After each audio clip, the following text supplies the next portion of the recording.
Eu nunca deveria ter aceitado aquele convite. Quando Mariana nos chamou para passar um fim de semana na casa de campo da família dela, isolada no meio do nada, hesitei. Não era medo de mato ou de ficar sem internet, mas havia algo naquela ideia que me incomodava. Uma inquietação estranha, como se meu corpo já soubesse o que minha mente ainda não compreendia. Mas, no fim, a pressão do grupo venceu. Lucas, André, Mariana e eu partimos numa sexta-feira à tarde, empolgados com a ideia de 2 dias longe da cidade, longe do barulho, apenas natureza, bebidas e um pouco de aventura. No carro, as risadas eram constantes, as piadas bobas de sempre nos faziam esquecer qualquer preocupação. Mas, à medida que nos afastávamos da cidade e entrávamos na estrada deserta que levava até a casa, o clima começou a mudar. O sol poente tingia o céu com tons alaranjados, enquanto as árvores retorcidas projetavam sombras estranhas pelo caminho. O rádio começou a falhar, emitindo ruídos estáticos misturados a trechos desconexos de vozes distantes, e uma sensação de peso tomou conta do carro, como se o próprio ar estivesse se tornando mais denso. Quando finalmente chegamos, o sol já havia sumido por completo, deixando apenas um resquício de luz no horizonte. A casa era antiga, uma construção de madeira escura que parecia ter sido esquecida pelo tempo. O alpendre rangia sob nossos passos, as janelas refletiam nossa imagem de forma estranhamente distorcida, e a porta da frente, mesmo antes de ser destrancada, parecia nos convidar para algo que jamais deveríamos ter aceitado. Assim que entramos, o cheiro de madeira envelhecida e poeira nos envolveu. O ambiente era frio, muito mais frio do que deveria ser para aquela época do ano. Mariana acendeu algumas velas e lanternas, já que a eletricidade na propriedade era instável, e logo nos acomodamos.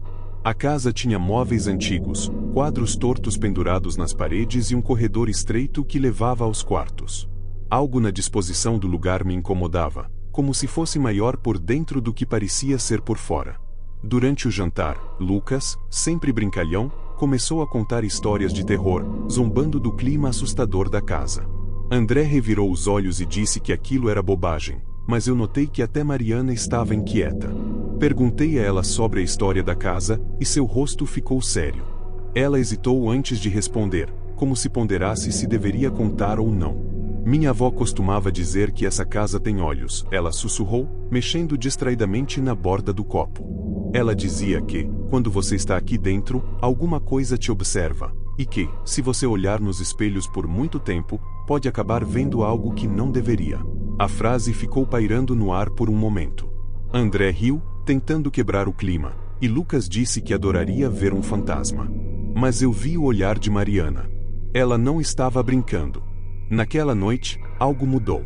Acordei no meio da madrugada com um som estranho.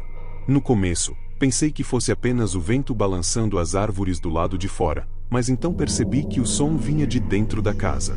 Um ruído leve, como se algo estivesse se arrastando pelo chão. Prendi a respiração e tentei identificar de onde vinha. Então o vi. A maçaneta da porta do meu quarto girou lentamente. O pânico me paralisou por um instante. Meu coração martelava no peito enquanto eu fixava os olhos na porta, esperando que algo acontecesse. Mas ela não se abriu. Ficou ali, ligeiramente trêmula, como se alguém do outro lado estivesse indeciso entre entrar ou não. Eu não me movi. Não respirei. Só ouvi. O silêncio voltou por alguns segundos, e então, algo passou na fresta inferior da porta. Sombras. Elas se arrastaram lentamente, como se alguém estivesse deitado no chão do lado de fora, observando por baixo da porta. Eu quis gritar, mas não consegui. Meu corpo inteiro estava congelado. O tempo passou, e as sombras desapareceram. O silêncio voltou, mas o ar ainda parecia carregado, denso, como se algo ainda estivesse ali. No dia seguinte, não falei nada. Mas percebi que Mariana também não dormiu bem. Seus olhos estavam fundos, e ela evitava contato visual. Ao longo do dia, tentei esquecer o que aconteceu, mas a casa não deixava. As janelas pareciam refletir imagens estranhas, os corredores pareciam mais longos do que na noite anterior, e o lago atrás da propriedade, que antes parecia tranquilo, agora me causava arrepios. E então, na última noite, tudo desmoronou. Estávamos na sala, jogando cartas, tentando agir normalmente, quando as luzes começaram a piscar. Mariana se encolheu na cadeira, olhando ao redor, e Lucas riu, dizendo que era só um problema na fiação. Mas então ouvimos passos. Lá fora, no alpendre. Passos pesados, lentos, como se algo estivesse circulando a casa. Mariana apertou minha mão com força. André levantou-se, foi até a janela e espiou por uma fresta na cortina. Não tem ninguém lá, ele murmurou, mas sua voz estava estranhamente hesitante. Então a porta rangeu. Muito devagar. E vimos. Na entrada da casa, parado na escuridão, havia algo. Alto demais. Magro demais. Sua pele parecia se fundir com a madeira da porta, como se fosse parte da casa. Seus olhos eram apenas sombras profundas, e sua boca. Não havia boca. Lucas soltou um grito, mas antes que pudéssemos correr, a coisa se moveu. Não andando, mas deslizando, como se não tivesse peso, como se o chão não a sustentasse. A sala ficou gélida, e tudo o que podíamos ouvir era o som da nossa própria respiração ofegante. Mariana começou a rezar baixinho. A coisa inclinou a cabeça para o lado, como se nos estudasse. E então, de repente, as velas se apagaram. O breu tomou conta de tudo. O que aconteceu depois foi um borrão. Lembro de empurrar Mariana para a porta dos fundos, de correr pelo matagal sem olhar para trás, de ouvir um som horrível vindo da casa, algo entre um sussurro e um estalo grotesco. Só paramos de correr quando chegamos ao carro. Entramos aos tropeços, arrancamos dali sem olhar para trás. No dia seguinte, Mariana recebeu uma ligação da mãe. Vocês não estavam na casa, estavam? Por quê? Mariana perguntou, ainda tremendo. A resposta fez o sangue sumir do nosso rosto. Porque a casa pegou fogo ontem à noite. Não sobrou nada. E então, veio a pergunta que ninguém queria ouvir. Mas, se vocês saíram antes disso, quem estava lá dentro quando começou o incêndio? Nunca entendemos como tudo aconteceu.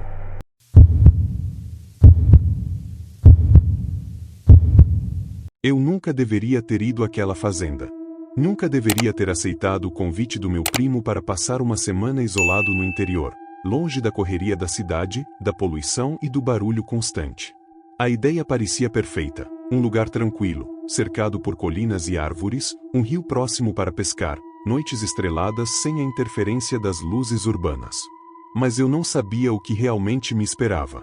Eu não fazia ideia do que aquela terra escondia, do que aquelas paredes antigas testemunharam, do que o silêncio daquelas noites abafava. Eu só queria um pouco de paz. Mas o que encontrei foi algo muito pior do que qualquer pesadelo que já tive. A viagem até lá foi longa, quase 7 horas dirigindo por estradas esburacadas, cortando pequenas cidades que pareciam abandonadas no tempo, passando por plantações e campos intermináveis que se estendiam até onde os olhos alcançavam. Quando finalmente cheguei, o sol já estava se pondo, tingindo o céu com um vermelho profundo que refletia nas janelas empoeiradas da casa principal. A fazenda era enorme, mas claramente negligenciada. O mato crescia alto ao redor da casa, os galpões estavam caindo aos pedaços, e a cerca que cercava o terreno estava torta, com algumas estacas faltando. Meu primo, Gabriel, veio me receber com um sorriso largo, mas algo em seus olhos me incomodou. Havia um cansaço ali, um peso invisível que parecia puxá-lo para baixo. Ele parecia mais magro do que da última vez que nos vimos, a pele pálida e os movimentos tensos, como se estivesse sempre esperando por algo. Mas eu ignorei. Pensei que fosse apenas o efeito de morar sozinho em um lugar tão afastado. Mal sabia eu que esse era o menor dos problemas. A primeira noite foi tranquila, ou pelo menos foi o que tentei me convencer. Jantamos juntos na cozinha mal iluminada, conversamos sobre a vida, sobre a infância que passamos juntos, sobre como era viver ali, longe de tudo. Gabriel evitava certos assuntos. Sempre que eu perguntava sobre a história da fazenda, ele mudava de assunto, desviava o olhar, batia os dedos na mesa como se estivesse inquieto. Mas mais uma vez, eu ignorei. Depois do jantar, ele me mostrou o quarto onde eu ficaria. Era pequeno, com uma cama de madeira antiga, um armário que rangia quando aberto e uma janela que dava para o campo escuro lá fora. Ele me desejou boa noite e saiu, deixando-me sozinho com meus pensamentos e com o silêncio quase sufocante daquele lugar. Deitei-me na cama, exausto da viagem, mas o sono não veio fácil. Algo parecia errado. O ar estava pesado, carregado de uma umidade estranha, e eu tinha a sensação incômoda de que não estava sozinho. Fechei os olhos e tentei ignorar, dizendo a mim mesmo que era apenas o cansaço. Mas então ouvi. No começo, pensei que fosse apenas o vento, mas o som era muito específico. Passos. Lentos. Arrastados. Vindo do corredor do lado de fora do meu quarto. Meu coração disparou, e minha respiração ficou presa na garganta. Fiquei completamente imóvel, ouvindo cada som, tentando convencer a mim mesmo de que era apenas Gabriel andando pela casa. Mas então os passos pararam, exatamente na frente da minha porta. O silêncio que se seguiu foi ainda pior do que o som. Eu podia sentir que algo estava ali. O ar ficou mais frio, um cheiro estranho tomou conta do quarto, algo como terra molhada misturada com um leve odor de carne apodrecendo. Meu instinto gritava para que eu não me movesse, para que eu fingisse que estava dormindo. E foi o que fiz. Permaneci imóvel, controlando minha respiração, esperando, rezando para que fosse apenas minha imaginação. O tempo passou, e eu não sei por quanto tempo fiquei assim, mas eventualmente os passos começaram novamente. Lentamente, se afastaram pelo corredor, até que o silêncio voltou a dominar tudo. Na manhã seguinte, encontrei Gabriel na cozinha, preparando o café.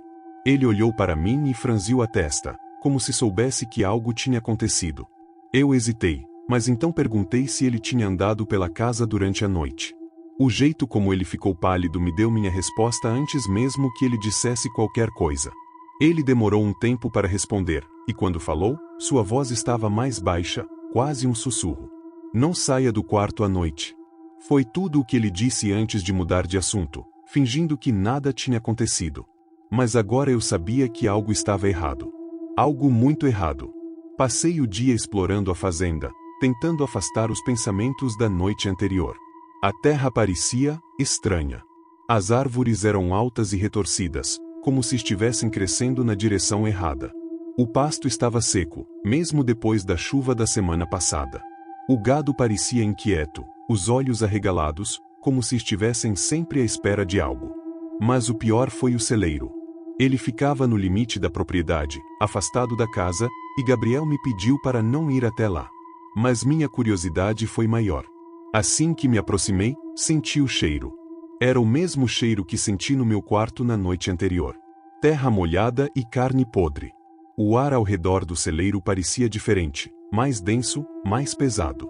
E então eu vi.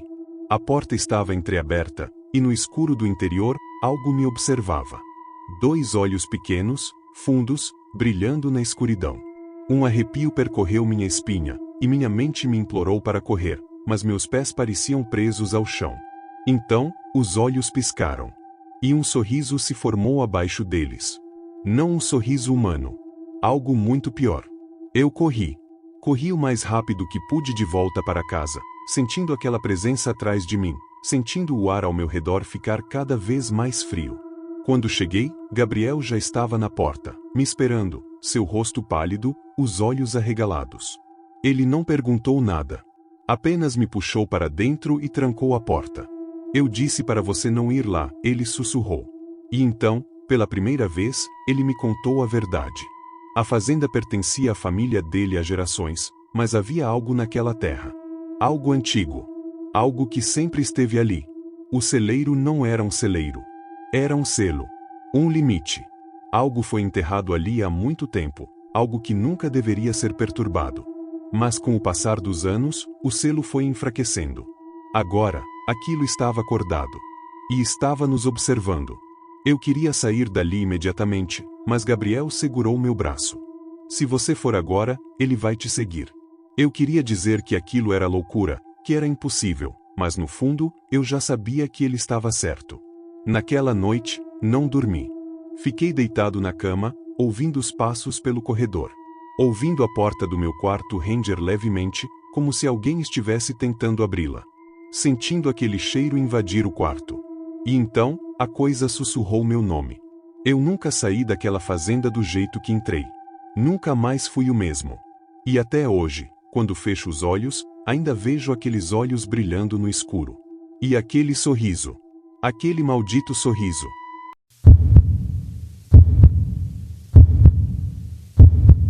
Eu nunca quis contar essa história. Passei anos tentando esquecê-la, tentando convencer a mim mesmo de que tudo não passou de um delírio, um sonho ruim, uma criação da minha mente cansada e exausta. Mas há coisas que simplesmente não se apagam. Há lembranças que, por mais que tentemos enterrar, voltam à superfície nos momentos mais inesperados, como se fossem sombras esperando a oportunidade certa para se manifestar. Sempre fui uma pessoa cética. Nunca acreditei em histórias de terror, fantasmas ou qualquer coisa do tipo. Sempre me considerei racional, lógico, alguém que busca explicações científicas para qualquer fenômeno estranho. Mas o que aconteceu comigo naquela noite foi algo que nenhuma ciência pode explicar. Foi real. Eu vi. Eu senti. E agora, tudo o que me resta é tentar organizar esses eventos em palavras, na esperança de que, talvez, ao escrever, eu consiga exorcizar essa presença que me atormenta desde então. Tudo começou quando decidi passar um tempo sozinho na cabana do meu tio. Ele costumava usá-la para caçadas e acampamentos, mas, como estava viajando a trabalho, me ofereceu lugar para que eu pudesse estudar e trabalhar nos meus projetos de arquitetura em paz. A cabana ficava em uma área isolada, no meio de uma floresta densa, longe de qualquer sinal de civilização. Era o refúgio perfeito para quem queria se desconectar do mundo. Peguei meu carro e dirigi por quase 5 horas até chegar ao local. Assim que estacionei, senti um arrepio estranho percorrer minha espinha. O silêncio ali era absoluto. Não havia barulho de carros, de pessoas, nem mesmo o som distante de um avião cortando o céu. Apenas o vento balançando as árvores e o som ocasional de algum animal se movendo entre os arbustos.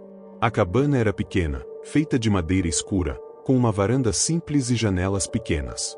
A porta rangeu ao ser aberta, e um cheiro forte de madeira envelhecida e umidade tomou conta das minhas narinas. Tudo parecia normal. Havia uma pequena sala com uma lareira, uma cozinha rudimentar e um quarto com uma cama de madeira maciça. Tudo estava exatamente como meu tio havia descrito. Simples, funcional, isolado.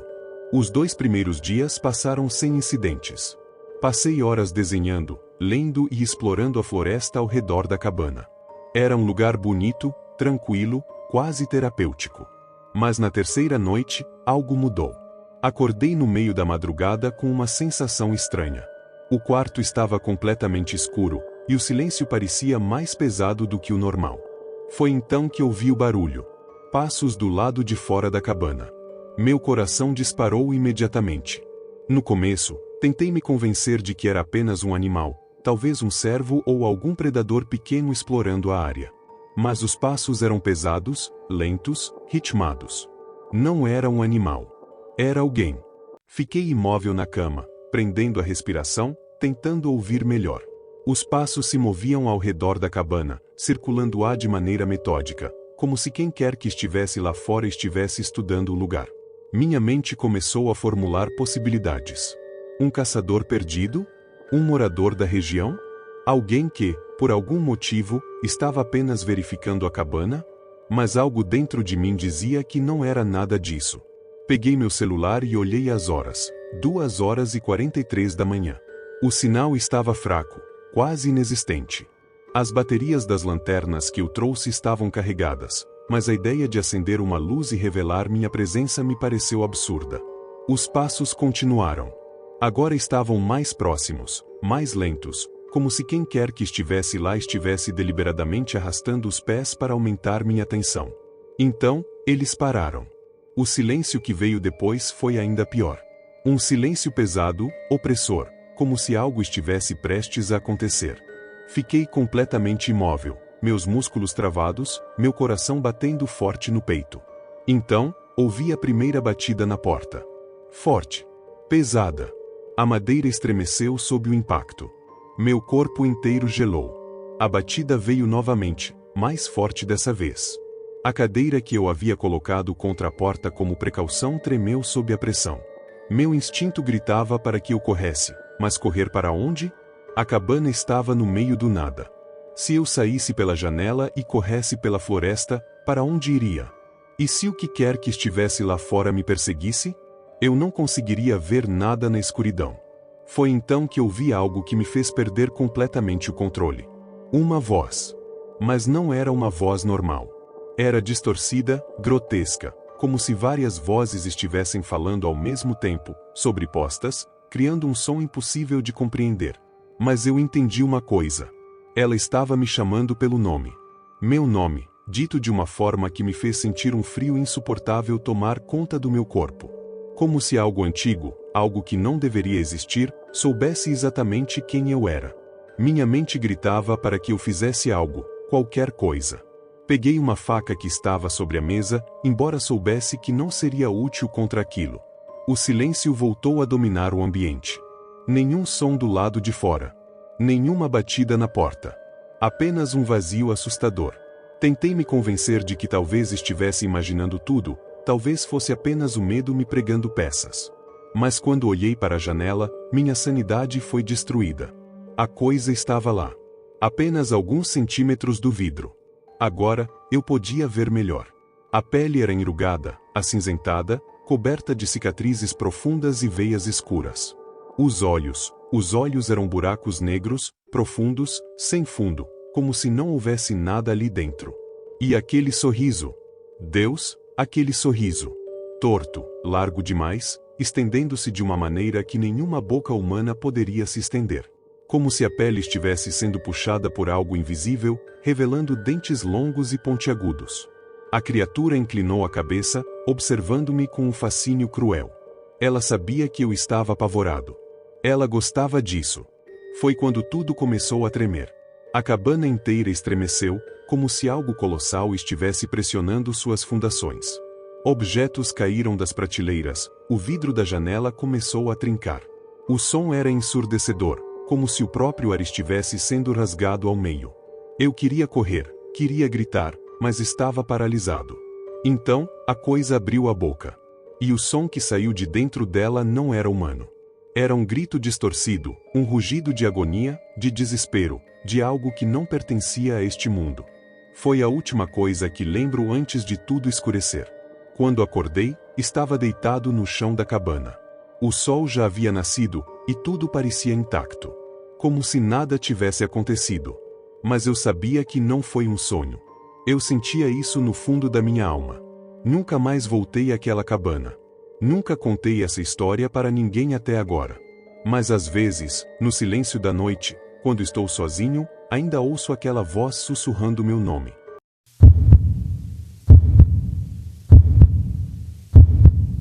Eu me chamo Renato, e eu nunca imaginei que minha vida pudesse mudar tão drasticamente em apenas uma noite. Eu sempre fui um homem racional, que não acreditava em histórias de terror ou sobrenatural. Mas agora, eu não sei mais o que pensar. Tudo começou quando eu decidi visitar minha tia, que vivia sozinha em uma casa isolada no meio da floresta. Eu não a via há anos, e minha mãe me pediu para ir visitá-la. Eu concordei, embora estivesse um pouco relutante. A casa da minha tia sempre me pareceu um pouco estranha, com suas janelas fechadas e sua porta da frente sempre trancada. Mas eu nunca imaginei que aquela casa escondia um segredo tão terrível. Quando cheguei à casa da minha tia, eu notei que algo estava errado. A casa estava escura e silenciosa, e a porta da frente estava aberta. Eu entrei e chamei pela minha tia, mas não obtive resposta. Eu comecei a procurar pela casa, mas não encontrei ninguém. A casa estava vazia e silenciosa, e eu comecei a me sentir desconfortável. Eu decidi sair da casa e procurar ajuda, mas quando eu voltei para a porta da frente, eu notei que ela estava trancada. Eu tentei abrir a porta, mas ela não se moveu. Eu comecei a me sentir preso e com medo. Eu não sabia o que estava acontecendo, mas eu sabia que eu precisava sair daquela casa. Eu comecei a procurar por uma janela para abrir, mas todas elas estavam trancadas. Eu estava começando a me sentir desesperado. Eu não sabia o que fazer, e eu comecei a me sentir como se estivesse sendo observado. Eu ouvi um barulho vindo do andar de cima, e eu subi para investigar. Quando eu cheguei ao topo das escadas, eu vi uma figura parada no corredor. Eu não pude ver o rosto dela, mas eu sabia que era uma mulher. Ela começou a caminhar em minha direção, e eu pude ver que era minha tia. Mas havia algo errado com ela. Seu rosto estava pálido e seu olhar era vazio. Ela continuou a caminhar em minha direção, e eu pude sentir um cheiro estranho vindo dela. Eu não sabia o que estava acontecendo, mas eu sabia que eu precisava sair daquela casa. Eu tentei correr, mas meus pés pareciam estar presos no lugar.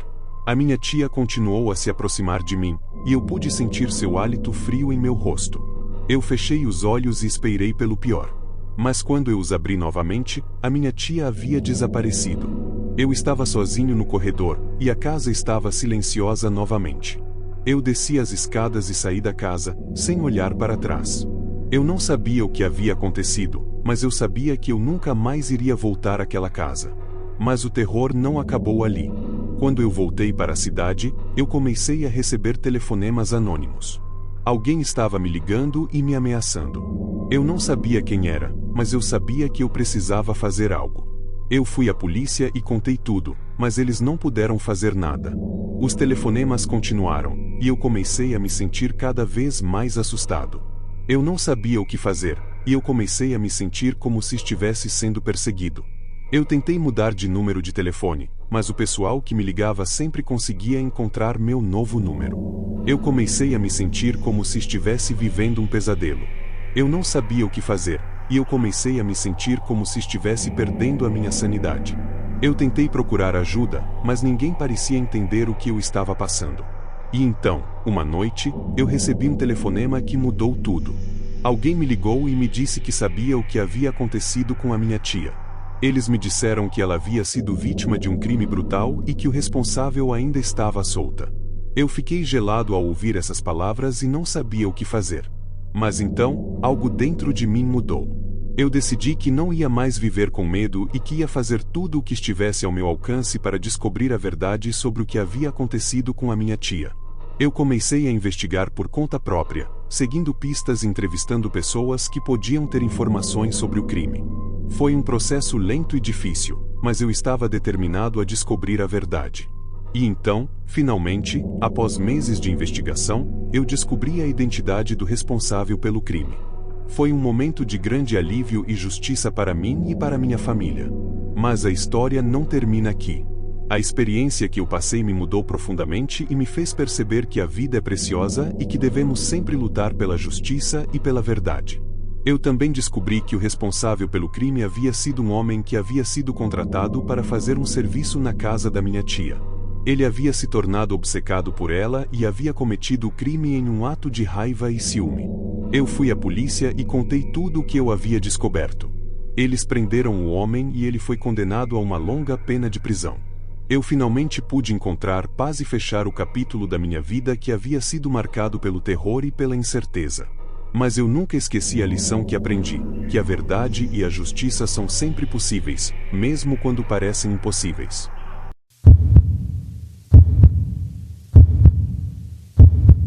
Eu nunca fui uma pessoa impressionável.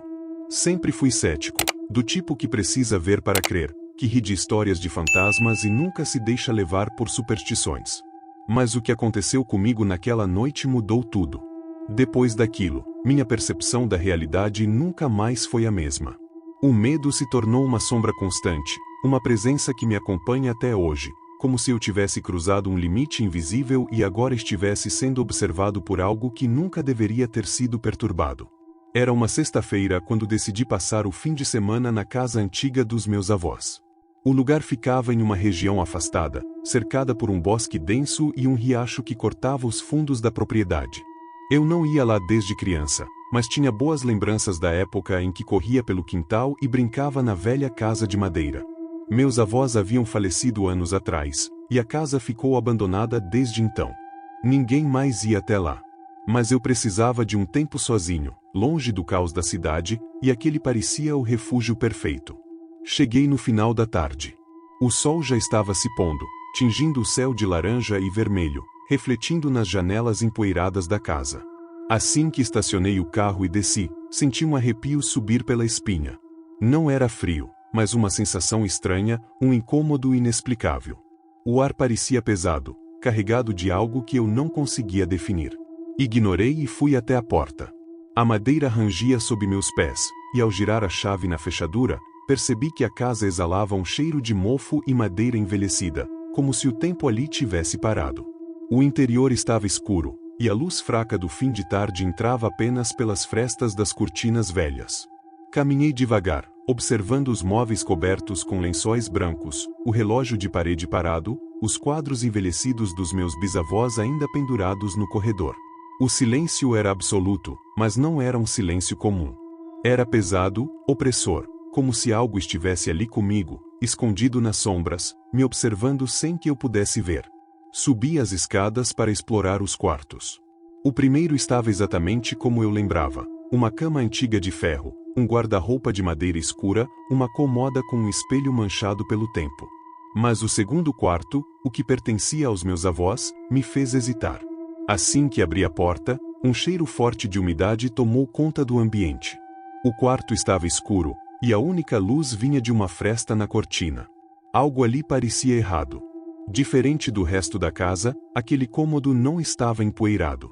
Os lençóis estavam dobrados no pé da cama, como se alguém ainda dormisse ali. A sensação de que eu não estava sozinho era insuportável. Então, ouvi um barulho. Baixo, arrastado. Como se algo estivesse se movendo no teto, bem acima de mim. Olhei para cima, e foi quando vi a pequena porta no teto do quarto. O sótão.